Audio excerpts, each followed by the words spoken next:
عليكم جميعا ورحمة الله وبركاته. بسم الله الرحمن الرحيم. الحمد لله رب العالمين.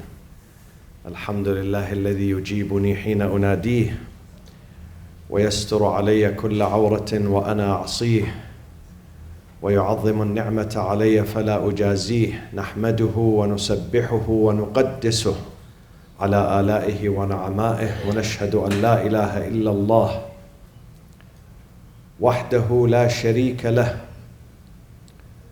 إلها واحدا أحدا فردا صمدا قيوما.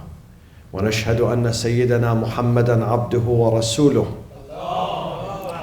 أرسله بالهدى ودين الحق ليظهره على الدين كله. اللهم صل وسلم وبارك وترحم على محمد وآل محمد كأفضل ما صليت وسلمت وباركت وترحمت على إبراهيم وآل إبراهيم في العالمين إنك حميد مجيد. وصل اللهم وسلم على جميع الأنبياء والمرسلين والأوصياء والصديقين وعترة نبيك الطيبين الطاهرين المعصومين وأصحابه المنتجبين ومن تبعهم بإحسان وإيمان إلى يوم الدين. عباد الله، أوصيكم وأوصي نفسي بتقوى الله ولزوم أمره. بسم الله الرحمن الرحيم. هو الذي بعث في الأميين رسولا منهم يتلو عليهم آياته ويزكيهم ويعلمهم الكتاب والحكمة وإن كانوا من قبل لفي ضلال مبين. The main focus of the emissaries, the apostles, the prophets, the messengers of God, their main focus in this life and their main task is the moral and spiritual refinement of mankind. They are human builders. The Quran refers to this task by the word يزكيهم.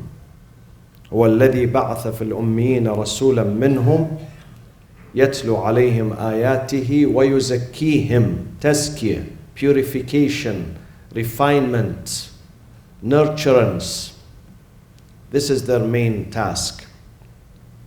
Prophets and messengers are not here to teach us physics and applied math and geology and biology and chemistry.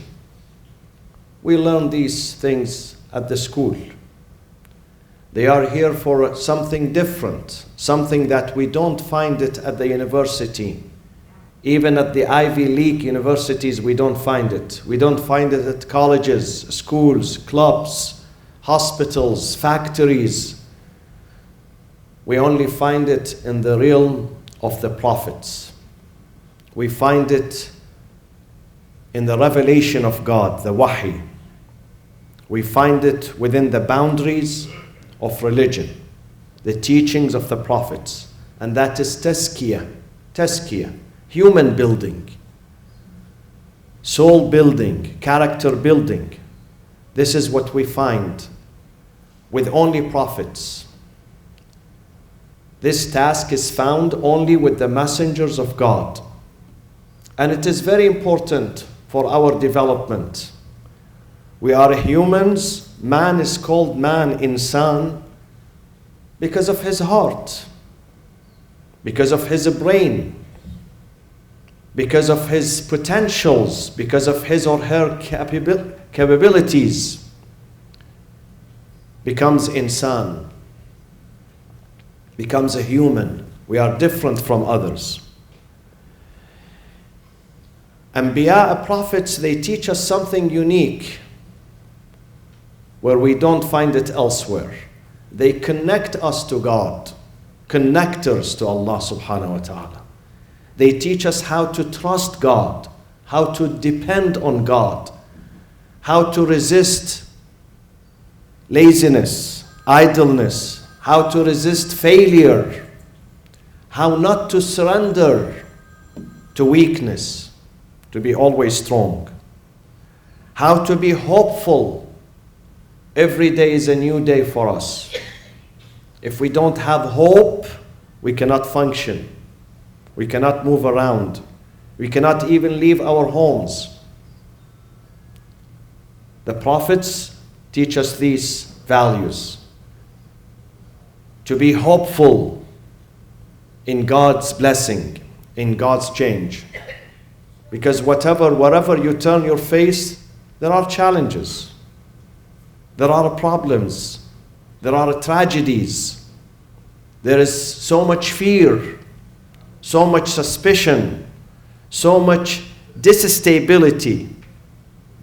But the Anbiya, they bring you hope. Tomorrow we celebrate the birthday, the milad of Prophet Muhammad sallallahu alayhi wa sallam. The Prophet came to teach us that we have to work in this life. We are here to produce. We are all producers of goodness, not movies, but goodness, real life, not fiction. Producers of goodness. We work for our akhirah. Man la ma'asha lahu la ma'ada lah. We leave the house in the morning hoping that we build ourselves and our families and our country, our communities, and we contribute. We are contributors. Nabiyul Islam kana Nabiyul Amali wal Bina. He was the prophet of work, prophet of production, prophet of struggle. Allah subhanahu wa ta'ala says on the day of judgment, فَالْيَوْمَ لَا تُظْلَمُ نَفْسٌ شَيْئًا وَلَا تُجْزَوْنَ إِلَّا مَا كُنْتُمْ تَعْمَلُونَ. On that day, you get nothing but what you worked for. Have you worked for that day? Have we? Let's ask ourselves this question. We have to work for that day. We can make the akhirah with work, not with laziness. The Prophet came to build his community physically, material-wise, and spiritually. He arrived in Medina. There were no place of worship. So the first thing he did was to establish the mosque. And also he built homes for himself and his companions and his family members. So he was a builder of physical buildings, which was necessary. You need to build the infrastructure. Without a house, you end up in the street. Without a roof above your head and your children's head, you end up sleeping in the street. So you have to have an infrastructure, physical infrastructure, material infrastructure. But material infrastructure alone is not enough. You need to build the moral infrastructure too. And this is what he did. He brought people together. He was a peacemaker, a bridge builder. Every day in his life was dedicated to bring people together. Kana Nabiyul Islah. The Prophet would not enjoy seeing two people fighting with each other, two families, two tribes. You read in the history of Islam that there was two rival tribes in Medina, Al-Aws wal Khazraj.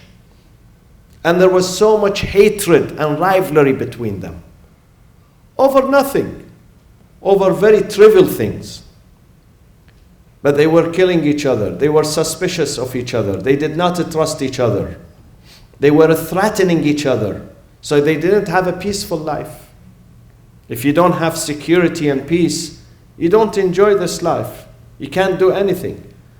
The Prophet said, first I have to bring those people together. And Allah remind the community, the Muslims, remember the day, إِذْ كُنْتُمْ أَعْدَاءً.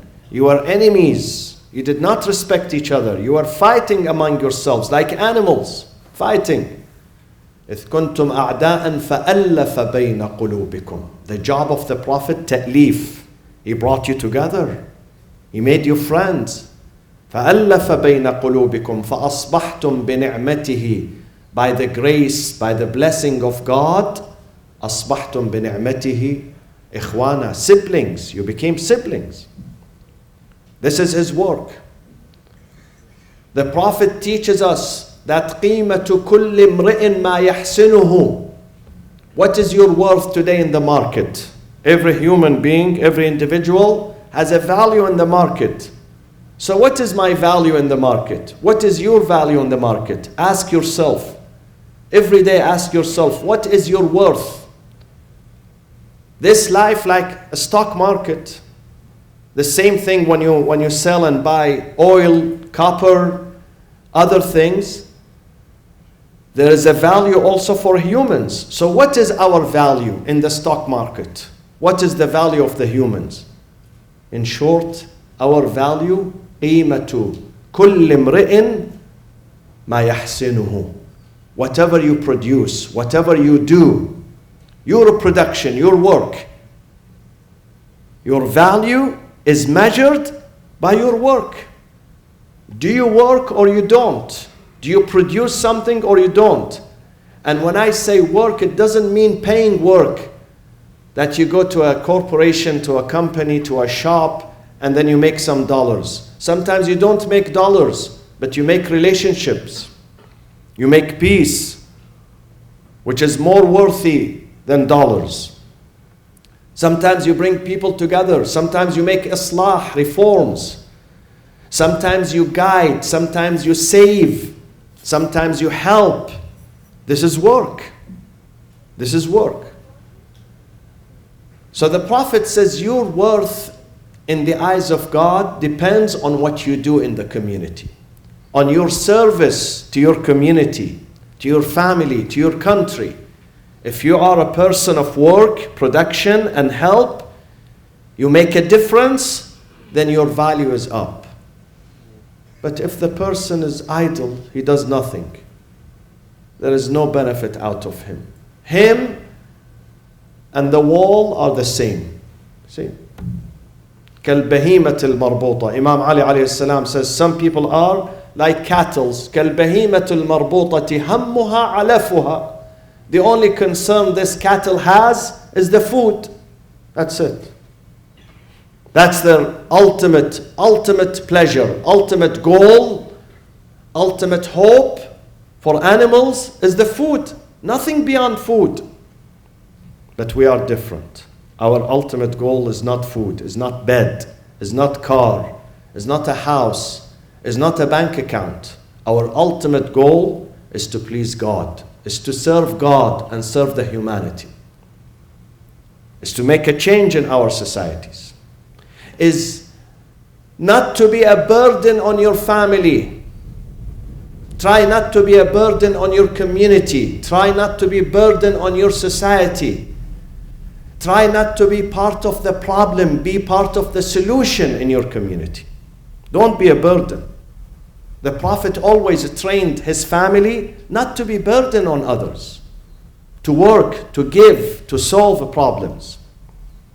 This is the message of the Prophet ﷺ. Your presence in this life is important. The first, today Muslims are celebrating Miladun Nabi. The first thing they should learn from their Prophet is to work, is to give, is to contribute. Because our Prophet was not a lazy person. Our Prophet was working day and night, 24/7. Literally 24/7 he was working. Without a lull, without a stop, without rest. God says to him, طه ما أنزلنا عليك القرآن لتشقى. We did not send the revelation upon you so you suffer. We don't want you to suffer. God was telling him, you need to rest. But he was working hard. Because he knew that his days are numbered. And he has to achieve something. He cannot go to his Lord empty-handed. We need to stand before Allah on the day of judgment and we say, God, look at my work here. This is what I was able to do. Sometimes we can do more. We think we can't. We think we are unable. But you can. You can produce more and more. In one of my visits to Africa, in Tanzania, I went to a farm, and my friend showed me a lady who was working in the farm. And she was blind. But when you see her from afar, you don't think she's blind, because she was working very, professionally. They said, Sayyid, do you know she's blind? I said, no, she can't be blind, because look at her movement, as if she has not only 2 eyes, 4 eyes. So I got close to her and I realized she's blind. She's blind. But she doesn't want to be dependent on the society, on the family. She wants still, with her blindness, with her disability, she wants to work, she wants to give. And I asked her about her house, her family. She said, I walk 5 miles a day. From my village, she walks by herself. Can you imagine 5 miles? In the morning, she comes by herself. She doesn't have a dog with her guiding her, no person guiding her, by herself. She has a strong will. She has self-respect, self-worth. She doesn't want to depend on her son, on her daughter, on her father, on her neighbor. She is an example of a lady of paradise. Definitely she goes to paradise. Not only she's dependent, not dependent on the society, she's a contributor to the society. I felt proud of her. She's an example for us, an example. This is what the Prophet says. Prophet says you have to work. Don't bring me, excuses that I can't, I am disabled, I am tired, I am this, I am that, my home is this, Don't say this. You have to work. The Prophet of Islam, despite all the challenges, his life was threatened every single day, every single day. There were people who tried to assassinate him, and they did. They did attempt to kill him. They didn't succeed. But he was working. He was building his community. He started with a small community. Look at Islam today. Wherever you go to the north, to the south, to the east, to the west, you hear his name, Ashhadu anna Muhammadan Rasulullah. He should be our example. This is the sunnah of the Prophet. The real sunnah of the Prophet is that we should be contributors and builders and producers in this life. We should build our communities. Ask yourself every day, what is my role? What is my significance in my community? Am I doing something or not? Ask yourself. You know the answer. Bismillah ar-Rahman ar-Rahim. Inna Allah wa malaikatahu yusalluna ala al-nabi. Ya ayyuha alladhina amanu sallu alayhi wa sallimu taslima.